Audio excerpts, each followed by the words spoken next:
ठाण्यातून महत्त्वाची बातमी आहे। सूरज परमार यांच्या आत्महत्येला पालिका अधिकाऱ्यांना दोषी धरण्यात यावं।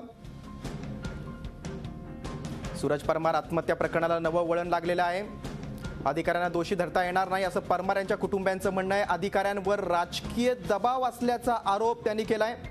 परमार यांच्या आत्महत्येला पालिकेतील गोल्डन गँग जबाबदार असल्याचा आरोप होतोय। त्या पार्श्वभूमीवर परमार कुटुंबियांनी घुमजाव केल्यानं प्रकरणाला नवं वळण लागलंय।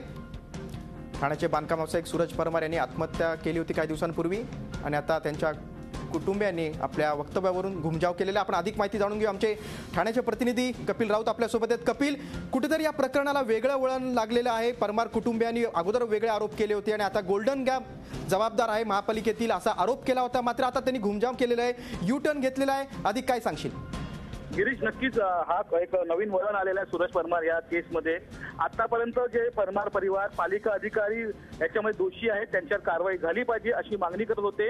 त्याच सूरज परमारांच्या परिवाराने आज एक प्रेस कॉन्फरन्स घेतली। त्या प्रेस कॉन्फरन्समध्ये सांगितलेलं आहे का पालिका अधिकारी यामध्ये दोषी नाही आहेत, तर पालिका अधिकाऱ्यांवरती राजकीय दबाव होता, त्यामुळे पालिका अधिकारी असे वागले आणि पालिका अधिकारी याचे दोषी ठरू शकत नाही असं त्यांनी एक घुमजाव केलेला आहे।